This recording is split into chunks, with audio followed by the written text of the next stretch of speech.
आइए देखते हैं हम लोग नेक्स्ट जो आपका कंट्री है नेपाल से रिलेटेड, ठीक। और सार्क के निर्माण में इसकी महत्वपूर्ण भूमिका थी नेपाल का ये। और इसका जो राजधानी है, कैपिटल, काठमांडू।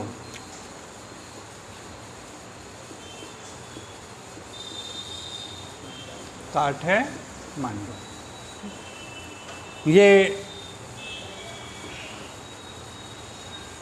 दक्षेश का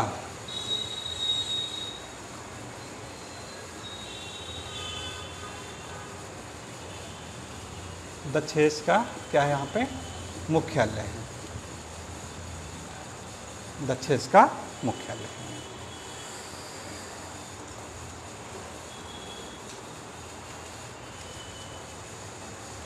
ये भी पहले क्या था, भारत का हिस्सा हुआ करता था, है ना।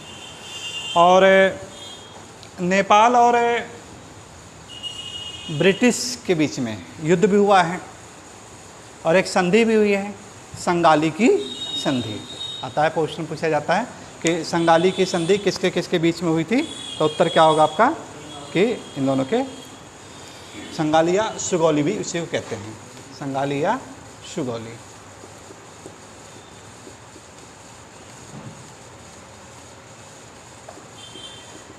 सुगौली की संधि। और जो डेट था आपका 1816 को।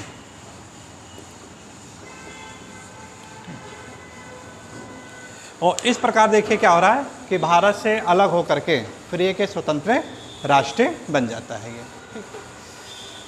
इसके अगर भूभाग की बात करें हम लोग, तो इसका भी भूभाग कैसा है, बिल्कुल पर्वतीय क्षेत्र है ये। भूभाग कैसा है, पर्वतीय है, ठीक। और इस देश में जो हिमालय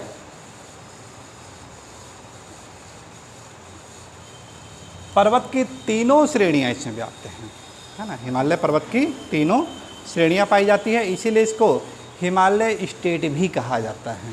इसको जो उपमा दी जाती है वो किसकी दी जाती है, हिमालय स्टेट या हिमालय राज्य किसे कहा गया है, तो उत्तर क्या होगा आपका, नेपाल को कहा गया है। इसका जो उत्तरी छोर वाला जो हिस्सा है,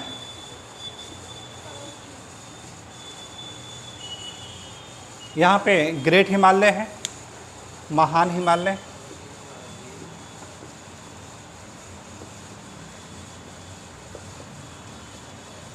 महान हिमालय, या ये कह सकते हैं जो हिमालय क्षेत्र है ये महान हिमालय वाला, ये कैसा आपका ग्लेशियर से पूरा यानी आच्छादित है, बर्फ से पूरा का पूरा ये आच्छादित आपका होता है।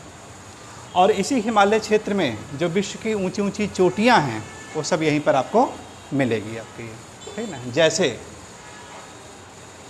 विश्व की सबसे ऊंची चोटी का नाम, विश्व की सबसे ऊंची चोटी का नाम सागर माथा। नेपाल में क्या नाम दिया जाता है, सागर माथा कहा जाता है, जिसे हम लोग माउंट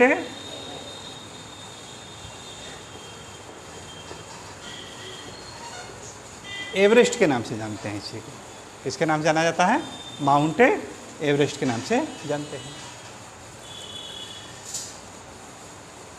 ये हिमालय की भी सबसे ऊंची चोटी है, ये विश्व के साथ साथ यानी हिमालय की सबसे ऊंची चोटी। अब इसके बाद दूसरा जो सबसे मज़ेदार क्वेश्चन आता है कि हिमालय की दूसरी सबसे ऊंची चोटी का नाम बताइए, है ना। क्वेश्चन क्या है आपका कि हिमालय की दूसरी सबसे ऊंची चोटी। अब वहाँ पे ऑप्शन में देखिए आपको मिलेगा, एक तो K2 मिलेगा और दूसरा आपका कंचनजंगा। किसको लगाना चाहेंगे, है ना, K2 लगाएंगे कि कंचनजंगा, ठीक है ना। क्वेश्चन को एक बार दोबारा देखिए, हिमालय की दूसरी सबसे ऊंची चोटी का नाम बताइए। विवाद इसी में है, K2 है या कंचनजंगा? K2 है या कंचनजंगा? तो उत्तर क्या होगा आपका? कंचनजंगा का उत्तर होगा ये। उत्तर क्या होगा? कंचनजंगा। भाई K2 तो यहाँ पर है ही नहीं, वो ट्रांस हिमालय पर है। वो K2 कहाँ पर है? ट्रांस हिमालय का हिस्सा है ये।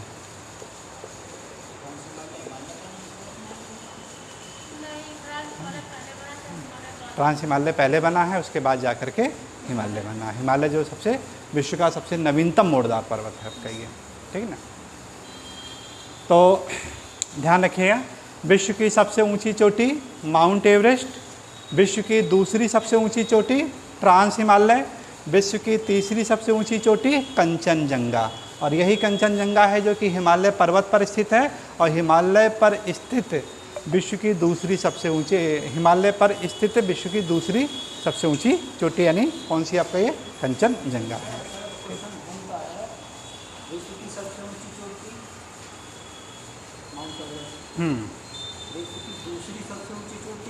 K2, हाँ वो हिमालय वर्ड नहीं है, तो यहाँ पे जो वर्ड दे दिया हिमालय की दूसरी सबसे ऊंची चोटी, तब उत्तर क्या करेंगे? कंचनजंगा है ये, ठीक है ना।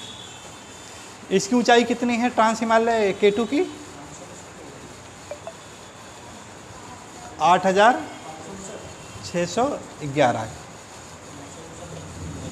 और इसकी कितनी है? 8,598 मीटर, ठीक है ना। 8,598 मीटर है, हल्का सा है वैसे, ठीक है। चलिए, तो इस प्रकार देखिए यहाँ पे जो जितने भी ग्लेशियर हैं वो सब के सब यहीं पर पाए जाते हैं। या ये कह सकते हैं हिमनद के द्वारा जो निर्मित स्थलाकृतियाँ होंगे वो सब आपको कहाँ मिलेगा? इसी हिमालय पर यानी देखने को मिलेंगे सब के सब। इसके साउथ वाला जो पोर्शन है, दूसरा जो पार्ट है, ये क्या नाम इसका? मध्य हिमालय से। क्या इसका नाम?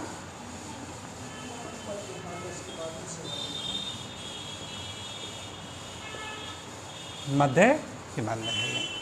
और यही जो मध्य हिमालय है यहाँ का पर्यटन का सबसे मूल यानी केंद्र है यहाँ का, है ना। इसकी जो अर्थव्यवस्था अगर किस पर निर्भर करती है तो उत्तर क्या होगा आपका?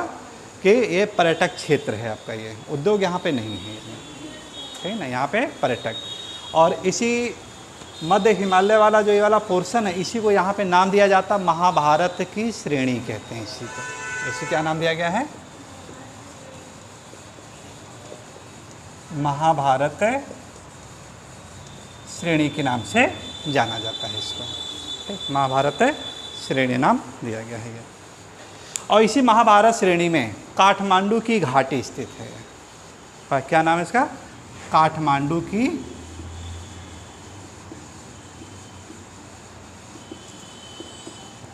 घाटी, ठीक। जैसे कश्मीर घाटी है, ठीक है, तो इसी तरह से यहाँ पर है काठमांडू की घाटी।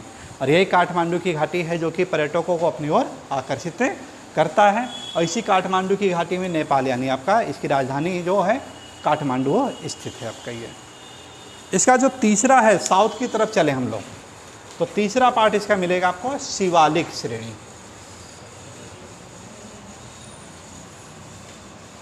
तीसरा पार्ट क्या है? शिवालिक। शिवालिक के श्रेणी। इन तीनों में से अगर वर्षा की बात करें, सबसे ज़्यादा वर्षा किस श्रेणी पर होगी, तो आपका ये शिवालिक वाला श्रेणी है। कहाँ पे है? शिवालिक, ठीक। और शिवालिक का जो तराई वाला क्षेत्र है ये साउथ में,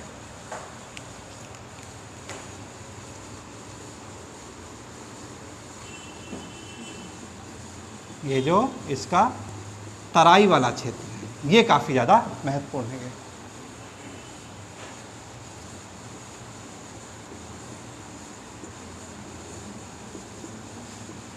तराई क्षेत्र, यही तराई क्षेत्र यहाँ का मैदानी क्षेत्र है जो कि थोड़ी बहुत यहाँ पे खाद्यान्न का उत्पादन यानी हो जाता है ये, ठीक। यहाँ पे एक क्षेत्र है विराट नगर, देखिए मिलेगा, नज़र आ रहा है, विराट नगर।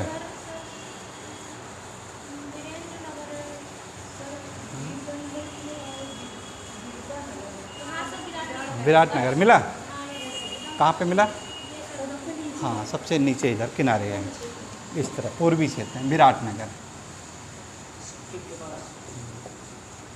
विराट नगर यहाँ का सबसे बड़ा, यहाँ का सबसे बड़ा औद्योगिक नगर है ये, है ना। विराट नगर यहाँ का सबसे बड़ा औद्योगिक नगर है ये।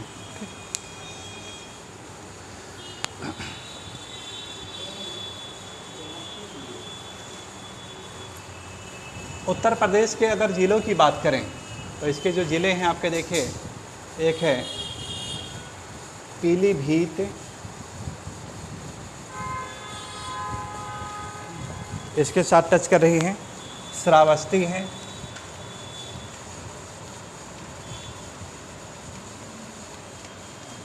महाराजगंज, लखीमपुर,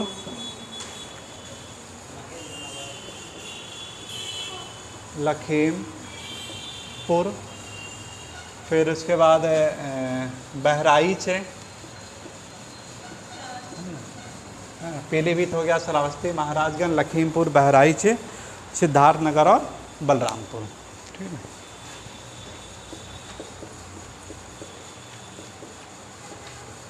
सिद्धार्थनगर और बलरामपुर। पीसीएस में उत्तर प्रदेश स्पेशल में पूछा गया था, निम्नलिखित में से कौन सा जिला है जिसकी सीमा नेपाल के साथ है नहीं लगती है ये। ठीक, तो ये हैं जो कि इनके साथ ये सीमाएँ लग रही है, पीलीभीत, श्रावस्ती, महाराजगंज, लखीमपुर, बहराइच, सिद्धार्थनगर और बलरामपुर।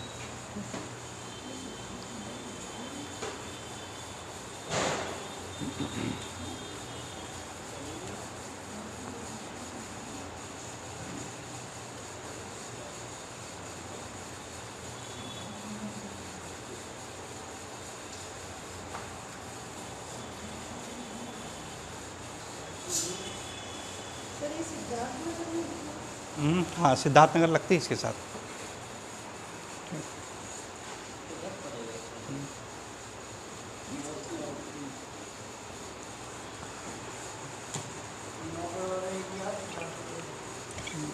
सिद्धार्थनगर यूनिवर्सिटी भी तो बन गया है,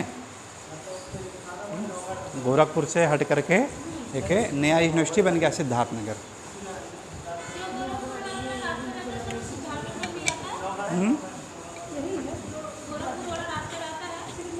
नौगढ़, नौगढ़ आपका यहीं सिद्धार्थनगर में ही है। अच्छा, जालौन है, उरई आपके यहाँ पड़ेगा ना। हाँ, वहाँ पे नौगढ़ है उसको। अच्छा, सनौली बॉर्डर है ना। हाँ, तो प्रकृति से रिलेटेड है, प्रकृति के प्रेमी काफ़ी ज़्यादा हैं, शांत स्वभाव से रिलेटेड है यहाँ पे, है ना। है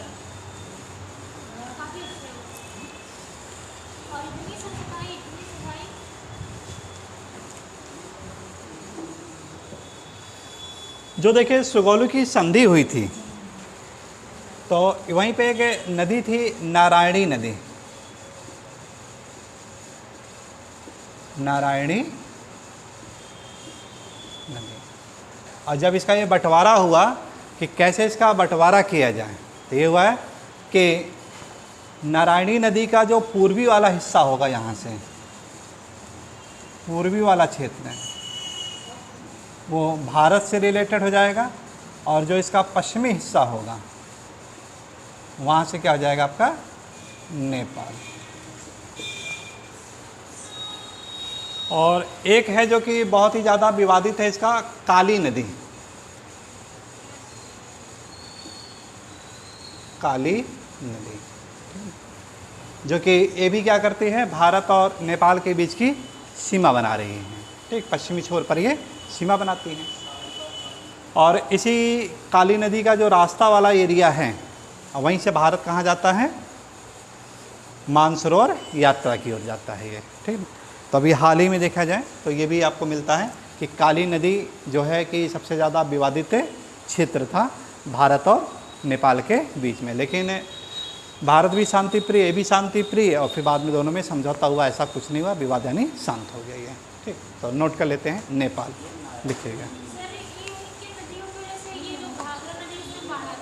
हाँ, घाघरा यहीं से निकलती हैं सब, घाघरा है और अरुणा नदी है, कोशी है ना, सप्तकोशी जिसे कहते हैं, सब यहीं से आ रही हैं। काली नदी है, शारदा है ना, सब यहीं से, ठीक।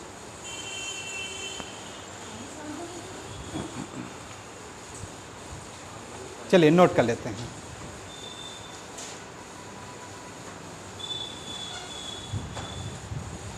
लिखिएगा।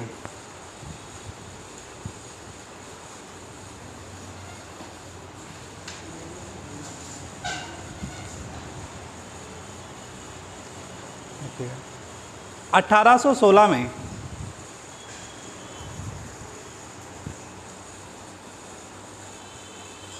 एंग्लो नेपाल का युद्ध हुआ। एंग्लो नेपाल, एंग्लो मतलब ब्रिटेन, ठीक। एंग्लो नेपाल का युद्ध हुआ जो सुगौली संधि के द्वारा समाप्त हुआ। सुगौली संधि के द्वारा समाप्त हुआ।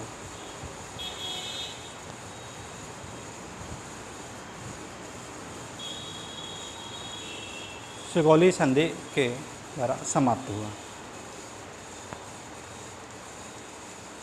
सुगौली संधि के द्वारा समाप्त हुआ।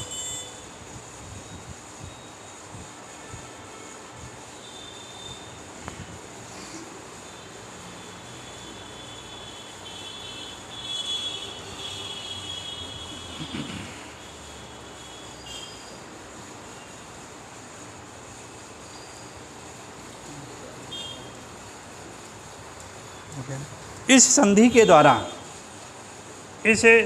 द्वारा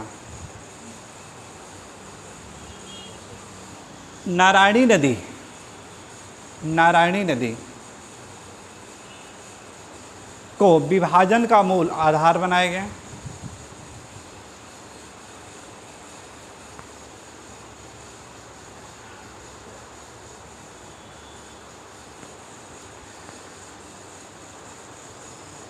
नारायणी नदी के पूर्वी वाला हिस्सा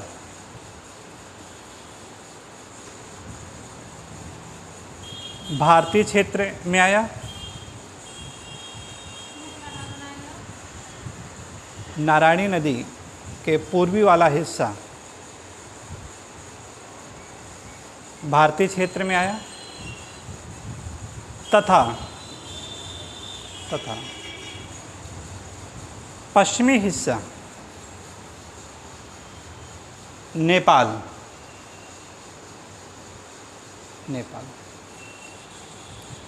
के अंतर्गत आया।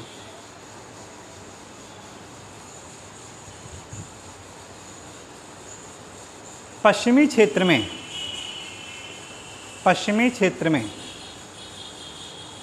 काली नदी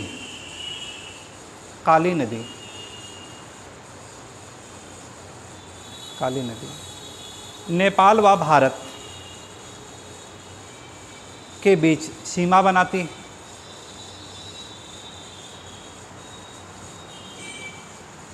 यहीं पर स्थित अंडरलाइन करिएगा, काला पानी। यहीं पर स्थित है काला पानी, जो हाल ही के दिनों में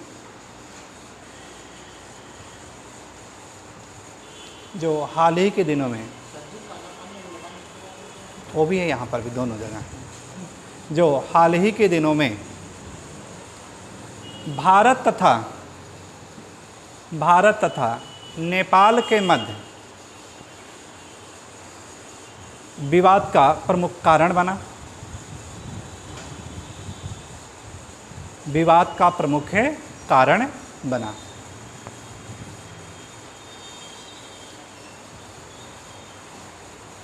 उत्तराखंड में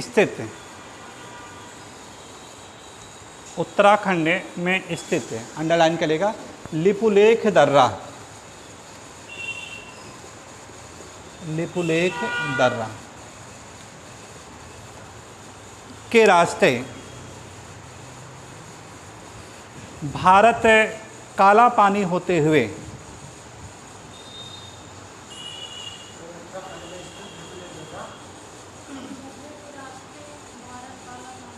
भारत काला पानी होते हुए मानसरोवर की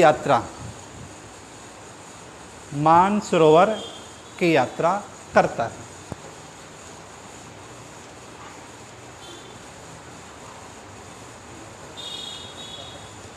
जिस पे भारत ने सहमति जताई कि काला पानी आधिकारिक तौर पर नेपाल का है।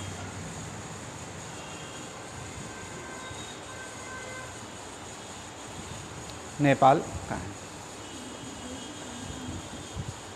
नेपाल का है।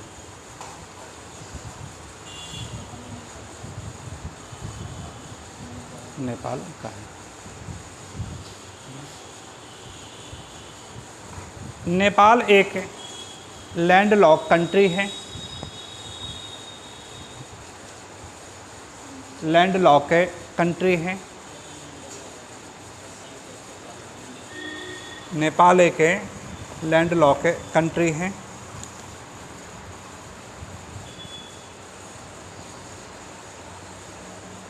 जिसकी सीमाएं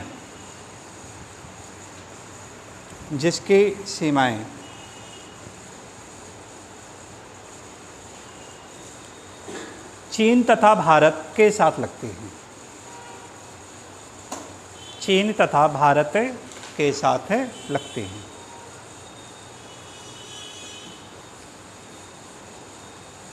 चीन तथा भारत के साथ लगते हैं। नेपाल को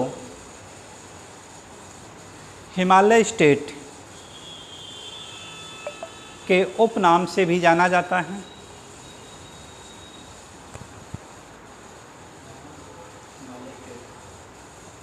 हिमालय स्टेट उपनाम के नाम से भी जाना जाता है। इसके उत्तरी भाग में महान हिमालय स्थित है।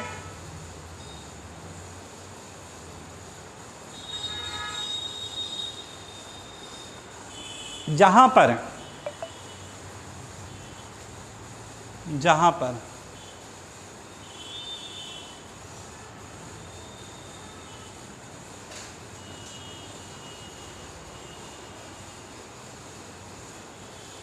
पर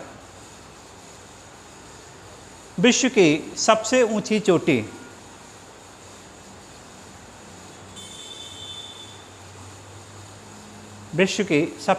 चोटी माउंट एवरेस्ट स्थित है।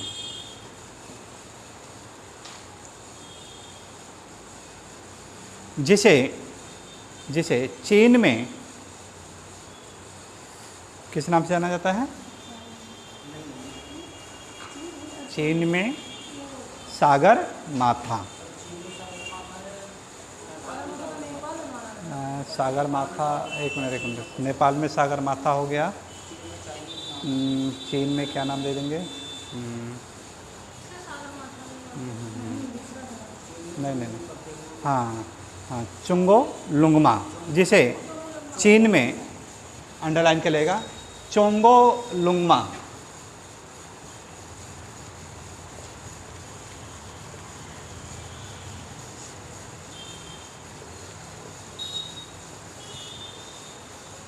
चोंगो लुंगमा उपनाम से जाना जाता है।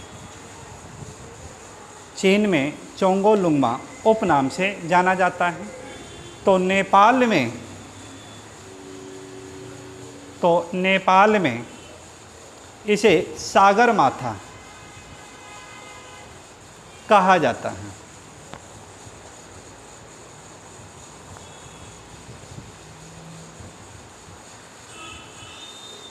विश्व की दूसरी सबसे ऊंची चोटी,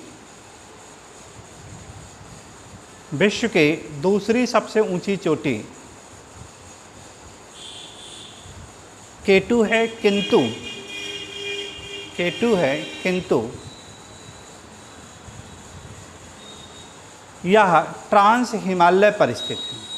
अंडरलाइन करिएगा इसको, किंतु यह ट्रांस हिमालय पर स्थित है।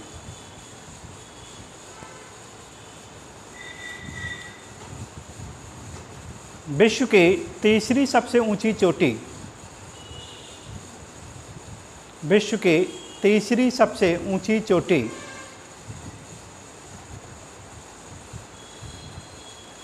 कंचनजंगा है, कंचनजंगा है।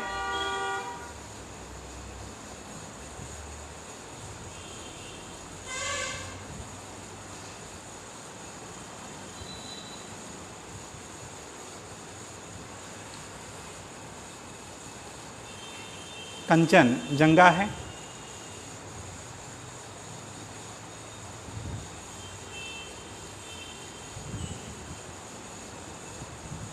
जो अंडरलाइन करिएगा, जो हिमालय पर स्थित विश्व की दूसरी सबसे ऊंची चोटी है। अंडरलाइन करिएगा इस लाइन को, विश्व की दूसरी सबसे ऊंची चोटी है।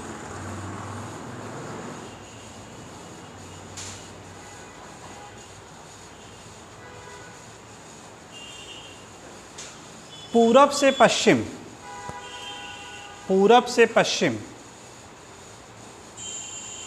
के क्रम में, पूरब से पश्चिम के क्रम में ये चोटियां इस प्रकार हैं। Number 1 Kanchenjunga, number 1 Kanchenjunga, number 2 Makalu,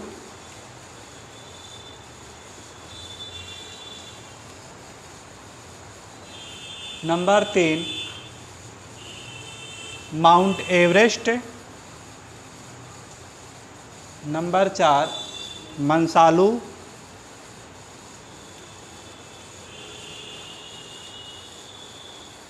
number 5 Annapurna, number 6 Dhaulagiri, Dhaulagiri. Question खूब आते हैं इनका, पूरब से पश्चिम या पश्चिम से पूरब का क्रम करने के लिए, याद करने के लिए देखिए बहुत आसान तरीका है, याद कर लीजिएगा। कंचन नाम की एक लड़की है, उसको आलू कचालू बहुत ज़्यादा पसंद है। क्या है? आलू कचालू। तो मकालू है ना, और मकालू जो आलू कचालू बनाती है कैसे बनाती है? एवरेस्ट डाल के बनाती है। एवरेस्ट क्या है? एक मसाला है। एवरेस्ट क्या है? एक है मसाला है। अब क्यों उसको देखिए प्रयोग कर रही है, आलू कचालू क्यों बना रही है? कारण क्या है कि वहाँ पे अन्न का अभाव पाया जाता है, अन्न पूर्ण रूप से होता नहीं है, तो अन्नपूर्णा। अब उस आलू को क्या करती है? काफ़ी ज़्यादा धुलती है। क्यों धुलती है? क्योंकि वहाँ पे काली नदी है। ठीक है ना, तो ये थोड़ा सा एक माइंड मैपिंग कर लेंगे तो आपको माइंड में पूरा सेटअप हो जाएगा। कैसे करेंगे? कंचन नाम की एक लड़की है, कंचनजंगा, उसका आलू कचालू बहुत ज़्यादा पसंद है, मतलब मकालू। उसी में क्या करती है? एवरेस्ट डाल करके उसको बनाती है और टेस्टी हो जाता है काफ़ी ज़्यादा। एवरेस्ट है क्या? मसाला है, मंसालू है। ठीक है, और इस प्रकार जो ये मंसालू जो बना रही है ये, अब ये क्यों बनाती है? क्योंकि वहाँ पे पूर्ण रूप से अन्न का अभाव है। पूर्ण रूप से अन्न का अभाव है। क्यों अभाव है? क्योंकि पूरा का पूरा पर्वतीय क्षेत्र है। अब जो आलू को है काफ़ी ज़्यादा धुल करके बनाती है, धौलागिरी। क्यों धुल करके बनाती है? क्योंकि उसी एरिया से देखा जाए तो क्या है आपका? काली नदी प्रवाहित हो रही है। तो माइंड में सेट कर लीजिए। इसी को देखिए, ये जो ट्रिक है इस तरह का जो याद करने का है, इसी को कहा जाता है मेंटल मैप कहते हैं। इसे क्या कहते हैं? मेंटल मैप कहते हैं ये, है ना। मानसिक मानचित्र कहा जाता है ये। क्या कहते हैं? मानसिक मानचित्र। यानी किसी चीज़ को रटने की अपेक्षा एक मन मस्तिष्क में एक स्टोरी बनाइए और स्टोरी के द्वारा उसको याद कर लीजिए। आज जाइएगा सब लोग आलू कचालू बनाइएगा और उसके साथ साथ ये हमेशा के लिए आपको याद कर लेना उसको, ठीक है ना। कभी भूलेंगे ही नहीं, आपको यहाँ पे दिक्कत ही नहीं कभी आएगी, ठीक। तो जो मेंटल मैप का अगर देखा जाए तो कौन है जो भूगोलवेत्ता? गोल्ड एंड वाइट, है ना। वाइट एंड गोल्ड हमेशा याद रखिएगा, गोल्ड एंड वाइट, ठीक है।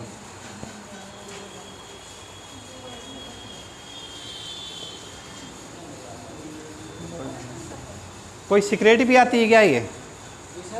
कोई सीक्रेट भी आती है क्या? हाँ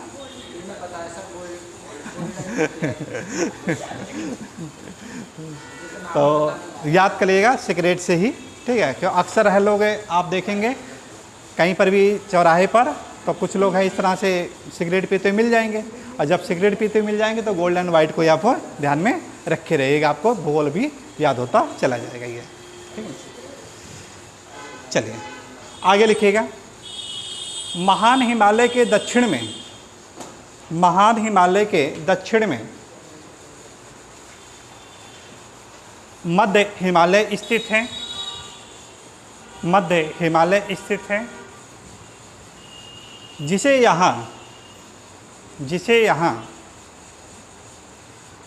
महाभारत श्रेणी के नाम से जाना जाता है।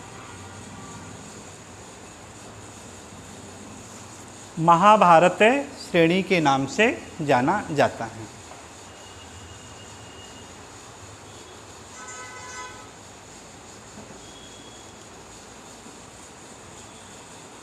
इसी श्रेणी में अंडरलाइन करेगा काठमांडू की घाटी, काठमांडू की घाटी स्थित है, काठमांडू की घाटी स्थित है, जो विश्व के पर्यटन क्षेत्र के लिए प्रसिद्ध है, विश्व के पर्यटन क्षेत्र के लिए प्रसिद्ध है।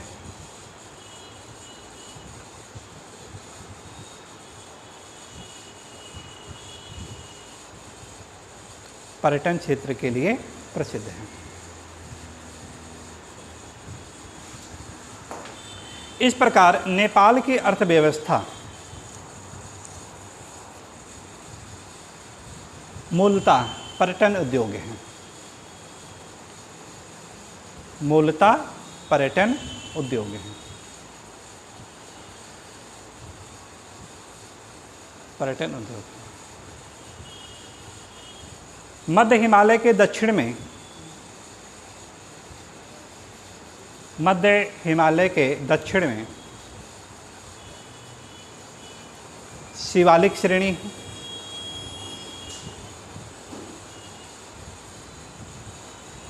तत्पश्चात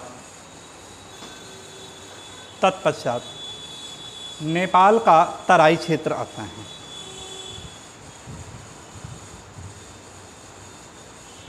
जहाँ पर वर्षा अधिक मात्रा में होती है।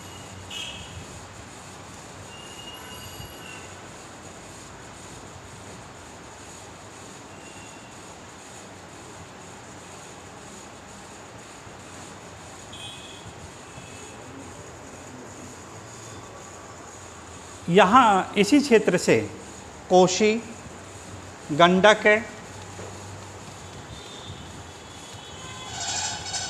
कोशी, गंडक, काली, करनाली, काली, करनाली, अरुण जैसी प्रमुख नदियाँ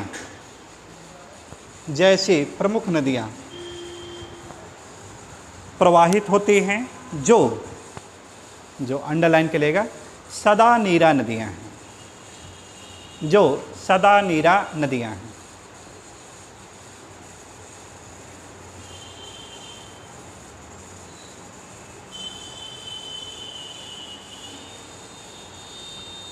भारत ने नेपाल की मदद करके त्रिशूली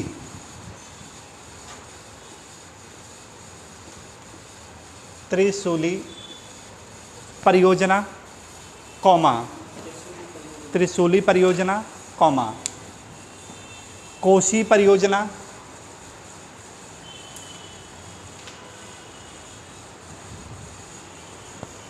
पंचेश्वर परियोजना, सप्तकोशी परियोजना इत्यादि का निर्माण किया है।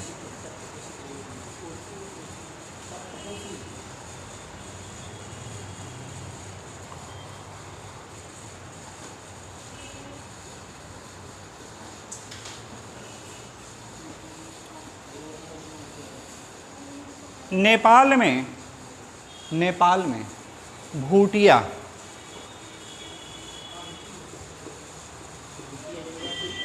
भूटिया जनजाति पाई जाती है। इसके अलावा भूटिया जनजाति पाई जाती हैं, अपने उत्तराखंड में पाया जाता है ना, भूटिया जनजाति पाई जाती है।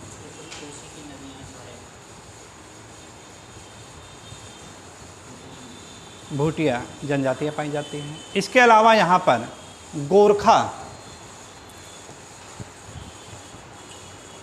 की संख्या भी अधिक है।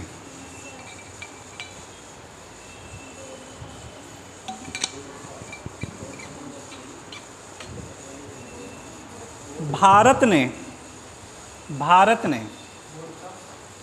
गोरखा की संख्या भी अधिक है। भारत ने नेपाल की सीमा पर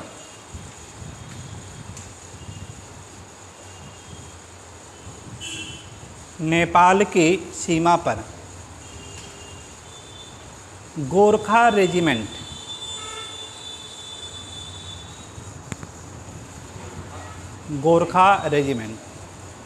फोर्स तैनात किया है।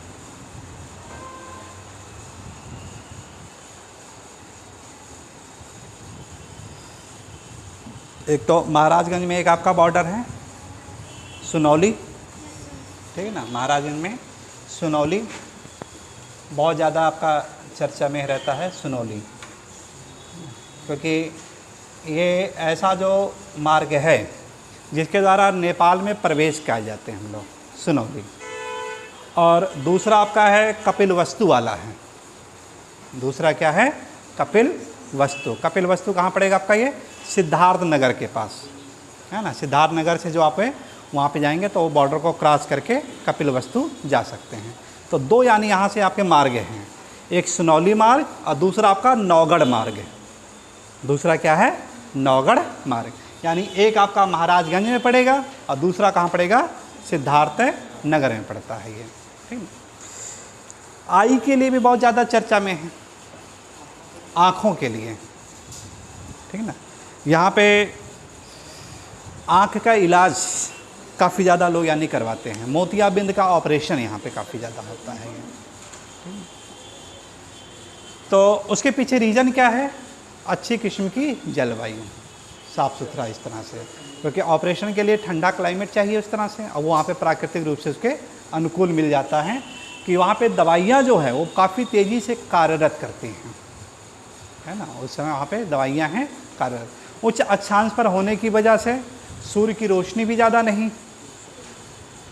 और इस वजह से क्या है, सूर्य की रोशनी भी उसको हानिकारक नहीं कर पाएगी। तो ये सब यानी वहाँ पर ऐसी चीज़ें बन जाती हैं जिस वजह से क्लाइमेट बन जा रही है। तो वहाँ पे आँख का यानी काफ़ी ज़्यादा अच्छे अच्छे हॉस्पिटल के बनाए गए हैं, लिख लीजिएगा। महाराजगंज में सुनौली बॉर्डर के द्वारा नेपाल में प्रवेश किया जा सकता है। नेपाल में प्रवेश किया जा सकता है।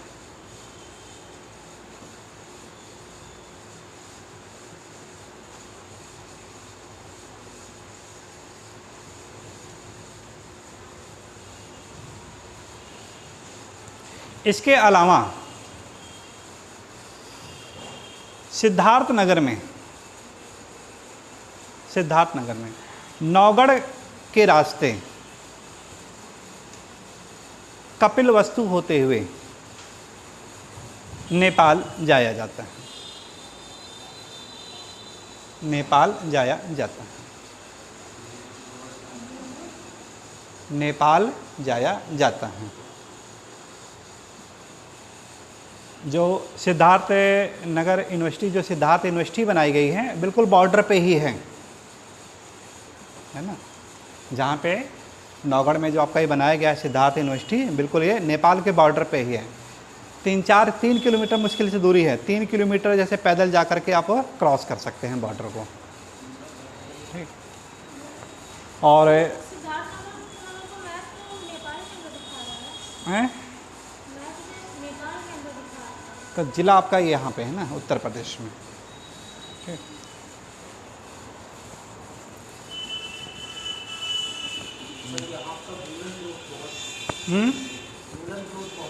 हाँ, कपड़े यहाँ पे हैं जो है ना, काफ़ी अच्छे अच्छे हैं। हाँ, जैकेट वॉकेट है। हम भी गए थे कपिलवस्तु जब यूनिवर्सिटी गए थे, ठीक, तो गए थे पैदल वहाँ पे। लेकिन वही है कि समापन के दौर पे था, मार्च का महीना था, ठंडी जा रही थी, लेकिन लेने लायक थे, अच्छे अच्छे क्वालिटी के थे। बताया जाता है कि जैकेट है 2-3 हज़ार रुपये का ले लिए, हवा बिल्कुल प्रवेश ही नहीं करेगा इतना। पहन करके भी देखे, थोड़ी देर पहने ना, बिल्कुल गर्म हो गया बॉडी। साल है, इतने बढ़िया बढ़िया है, ओढ़ लीजिए, ठंडी बिल्कुल गायब और बिल्कुल हल्का सा, यानी वो इतनी क्वालिटी ऐसा ही है। चद्दर इतने बढ़िया हैं, है ना, चद्दर लाने लायक था वो वहाँ पे। ठीक, कि बिछा दीजिए बिल्कुल, यानी आपको नीचे से यानी ठंडी कभी लगेगी ही नहीं इतना। और वो सॉल ओढ़ जाएगी, देखिए कंबल है बिल्कुल हल्के हल्के, इस तरह से मिलते हैं, बहुत अच्छी क्वालिटी के हैं वहाँ पे हैं। अब देखिए वहाँ पे तो इंडिया, हाँ, वहाँ पे तो नेपाली करेंसी बॉर्डर पे तो नहीं चल रही थी। अब थोड़ा और आगे जाते तो नेपाली करेंसी चलती है ना वहाँ पे आपका, तो इंडियन रुपए से आपका हो जा रहा था, फ़ोन पे का भी हो जाता है। नोट कर लीजिएगा और लिखिएगा। दक्षिण पूर्वी क्षेत्र में विराटनगर स्थित है, जो यहाँ का सबसे बड़ा औद्योगिक क्षेत्र है।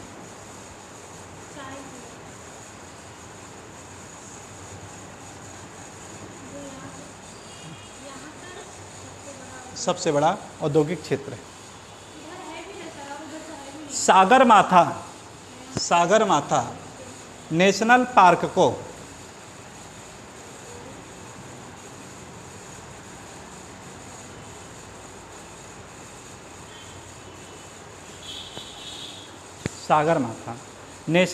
को विश्व धरोहर की सूची में शामिल किया गया है।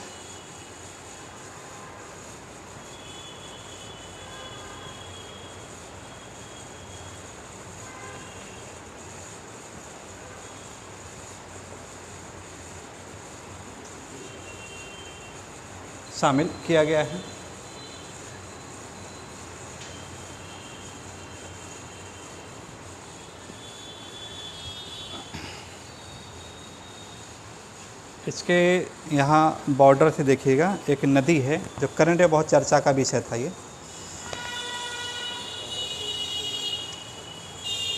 इस वाले क्षेत्र से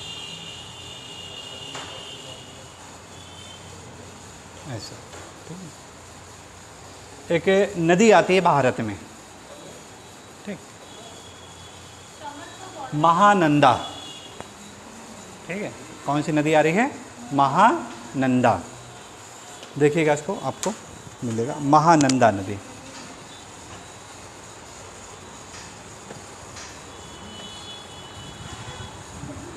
इसमें तो नहीं दिखाएगा क्या? इसमें नहीं दिखाया है। महानंदा नदी, ठीक ना।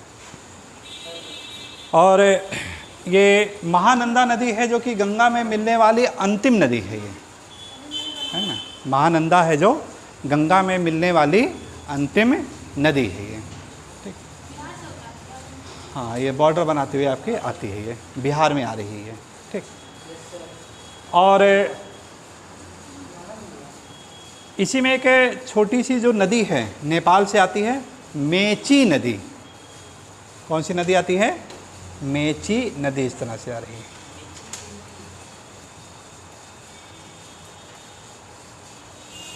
मेची नदी।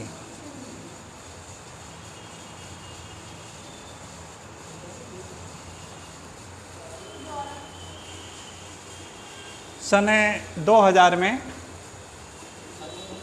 इन्हीं दोनों नदियों को आपस में जोड़ दिया गया था, नदी जोड़ो परियोजना के तहत, है ना। मेची और महानंदा को, ठीक, आपस में जोड़ करके जो नदी जोड़ो योजना है उसी को कहा जाता है अमृत क्रांति कहा जाता है। तो भारत की दूसरी अमृत क्रांति का यानी उद्घाटन किया गया था ये, ठीक ना। पहली तो आप ही के क्षेत्र में पड़ जाएगी उधर,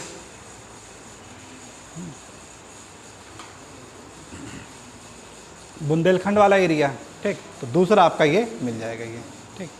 तो लिख लीजिएगा, लिखिए। मेची नदी को छोटी सी है मेची, मेची नदी को महानंदा से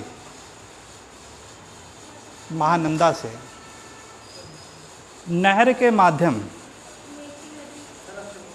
मेची नदी को महानंदा से नहर के माध्यम से जोड़कर भारत की दूसरी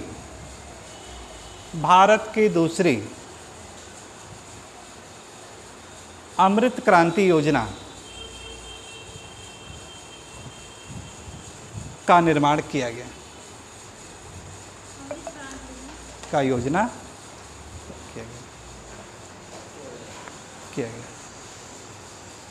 अच्छा, वो जिलों का नाम लिखेंगे नहीं अभी? नहीं ना, लिख लिए थे? हाँ, लिख लिए थे, ठीक। तो यहाँ पे आपका नेपाल ये समाप्त हो जाता है, ठीक। अच्छा, आगे पैराग्राफ चेंज कर लीजिएगा, लिखिएगा, ठीक। जैसे देखिए आपका ये समाप्त हो रहा है,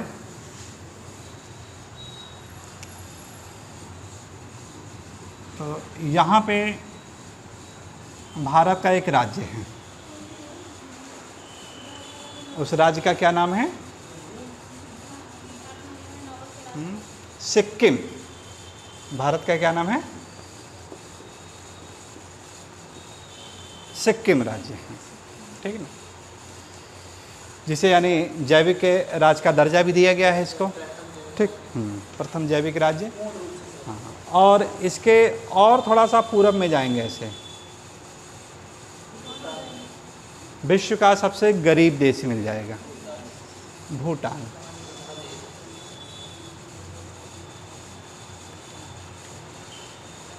इसी को कहा जाता है थंडर ऑफ द वर्ल्ड कहते हैं।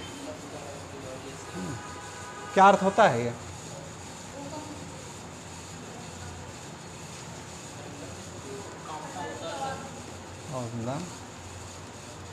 अब थंडर मतलब गरजना, ठीक। लेकिन यहाँ गरजने वाला नहीं बल्कि शांति से लिया गया है इसको, इसी को थंडर ऑफ द वर्ल्ड के नाम से इसको जाना जाता है।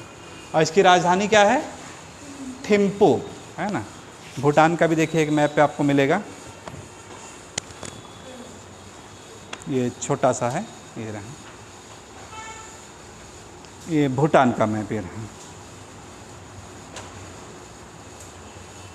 यहाँ पे भूटान, थिम्पू इसकी राजधानी।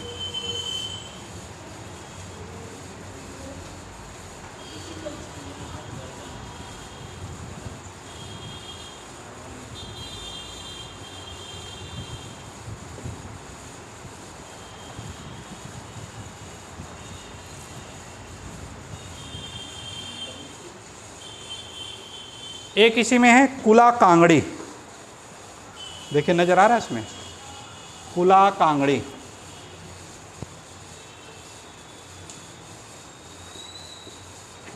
कुला कांगड़ी जो इसका महान हिमालय है, वहीं पर इसका सर्वोच्च शिखर मिलेगा, मिल रहा है, देखिए कुला कांगड़ी, भूटान में इसका सर्वोच्च शिखर है कुला कांगड़ी।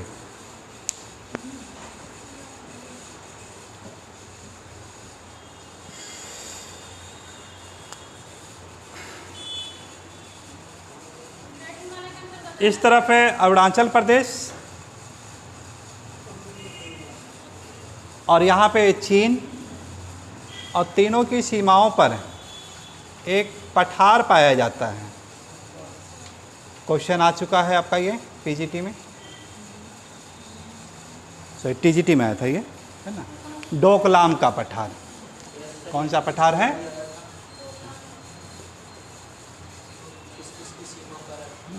डोकलाम का पठार स्थित है ये। तो डोकलाम का जो पठारी क्षेत्र है तीनों देश की सीमाओं पर है ये, है ना, किसी एक देश पर वो नहीं है, तीनों पर है ये। यानी भूटान में भी है, भारत में भी है और चाइना में भी पाया जाता है ये।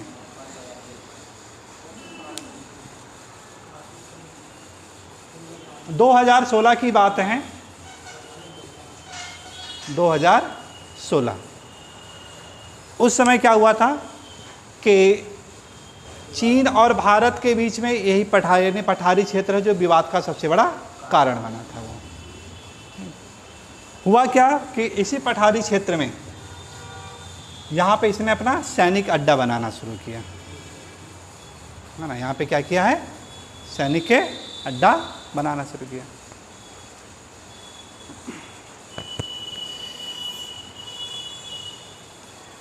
इस तरफ देखा जाए तो यहाँ पे आपको नाथुला दर्रा मिलता है।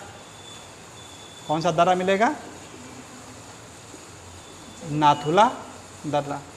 तो नाथुला दर्रा के द्वारा सिक्किम से होते हुए यानी चाइना आने जाने का रास्ता, और दूसरा आपका जो इस तरफ है यहाँ पे जोजिला दर्रा मिलता है। क्या है? जोजिला दर्रा मिलता है, जोजिला दर्रा है। तो देखा गया कि जब देखिए नाथुला दर्रा से प्रवेश नहीं कर पाएगा वो, क्योंकि 1962 में चाइना इसी दर्रे से प्रवेश करने का प्रयास किया, और जब वो सफल नहीं हो पाया वो, क्योंकि ऊंचाई काफ़ी ज़्यादा, ठीक, और दूसरा क्या हाईलाइटेड हो गया काफ़ी ये अंतर्राष्ट्रीय स्तर पर। तो दूसरा उसने क्या किया कि अब इधर से रास्ता बनाना शुरू किया जोजिला दर्रा के द्वारा ये प्रवेश करने के लिए।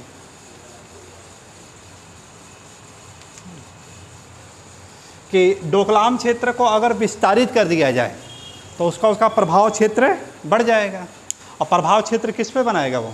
भूटान पे बनाएगा अपना। वो भूटान की काफ़ी ज़्यादा मदद कर रहा है वो, ठीक।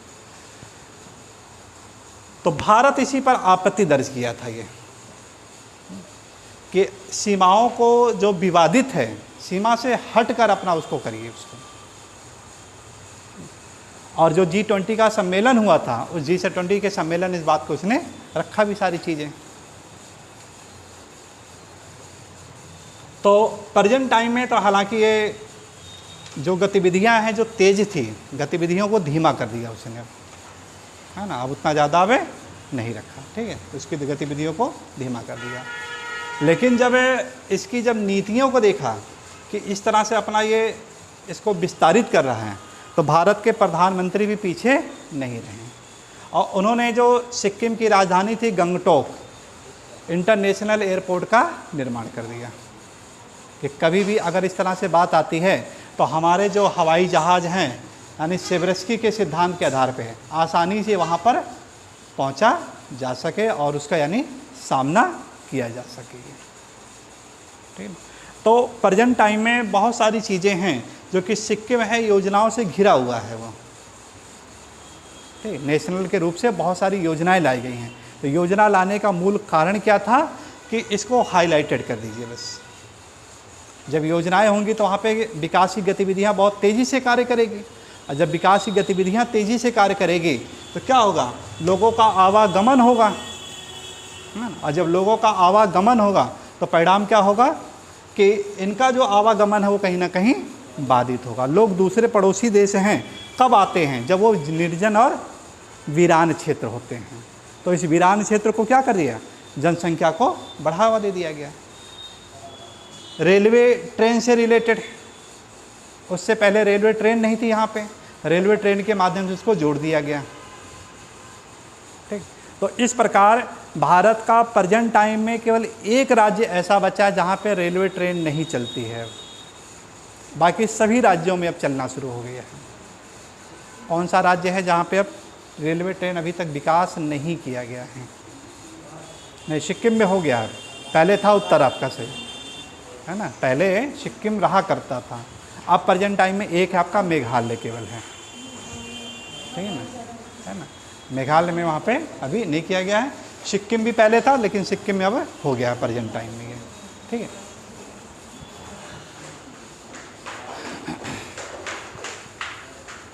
इसके बारे में कहा जाता है एक ऐसा देश है जहाँ पे एक भी सिनेमा हॉल नहीं है ना, इसकी गरीबी की वजह से, ठीक। हाँ, मच्छर भी नहीं है। अच्छा, तो हिमालय राज्य के यहाँ पे इसको भी कहा गया है, तो हिमालय राज्य इसको भी यानी नाम दिया गया है, ठीक। चलिए नोट कर लेते हैं इसको, भूटान लिखिएगा, भूटान।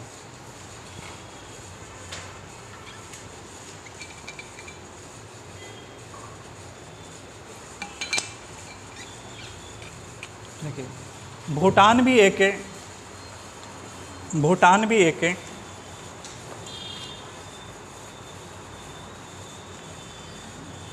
भूटान भी एक लैंड लॉक कंट्री है जिसकी सीमाएं चीन और भारत के साथ लगती हैं। चीन और भारत के साथ लगती हैं।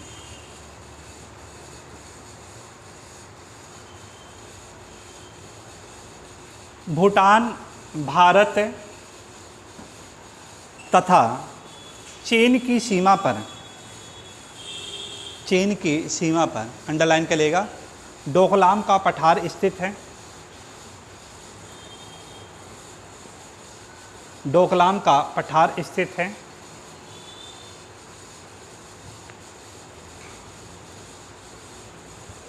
सीमा पर डोकलाम का पठार स्थित है, जहाँ पर 2016 में चीन अपने सैनिक अड्डा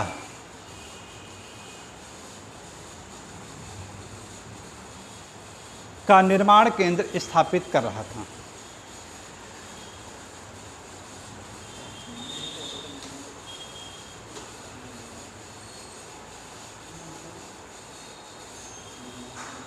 भारत के विरोध करने पर सैनिक अड्डा केंद्र का निर्माण कर रहा था। भारत के विरोध करने पर यस सर, भूटान को थंडरबोल्ट ऑफ द वर्ल्ड के नाम से जाना जाता है।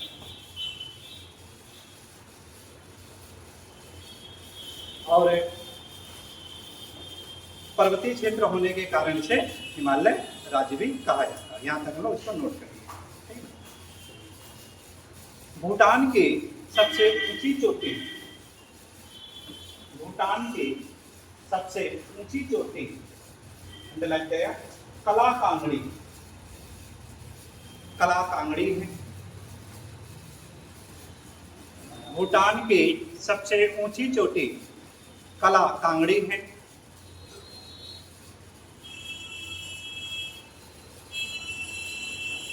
विश्व का सबसे गरीब देश होने के कारण भी, विश्व का सबसे गरीब देश होने के कारण भी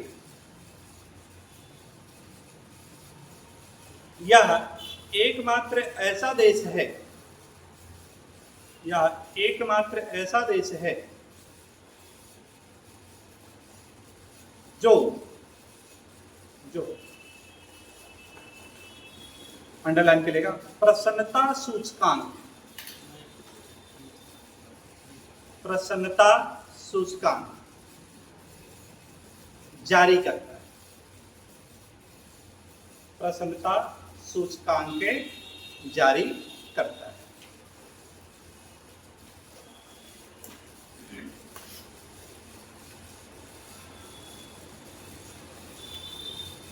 भारत ने भूटान की मदद करके, भारत ने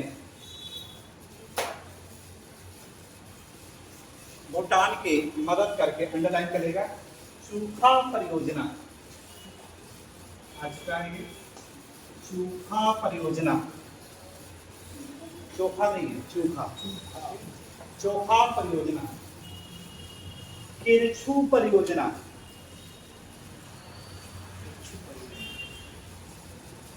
किरछू परियोजना तथा ताला परियोजना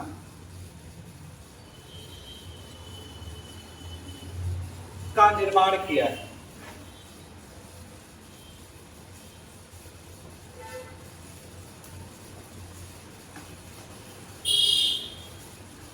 संकोसु तथा मानस,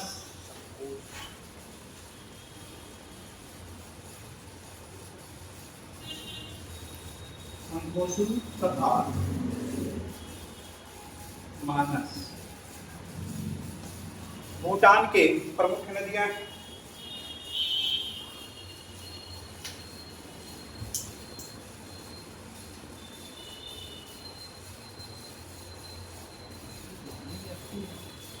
भूटान के प्रमुख नदियां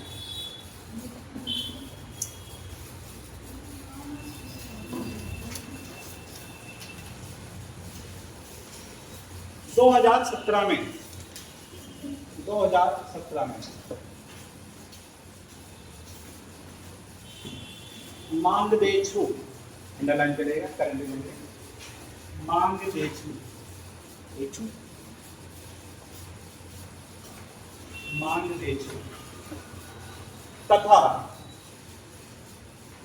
मांगदेछू तथा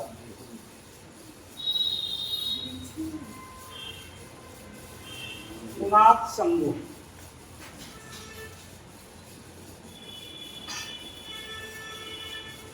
पुनात संगू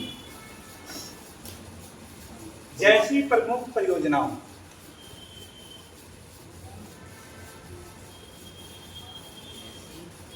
जैसी प्रमुख परियोजना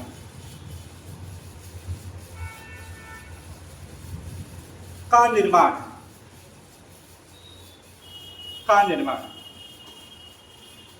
भारत के सहयोग से किया जा रहा है, किंतु डोकलाम विवाद के कारण इसकी गतिविधियां धीमी हो। भारत इसकी बहुत ज्यादा हेल्प करता था, है ना, जितने भी जल विद्युत परियोजनाएं हैं सब इसी के द्वारा निर्मित की गई। डोकलाम विवाद के कारण इसकी गतिविधियां धीमी पड़ गई।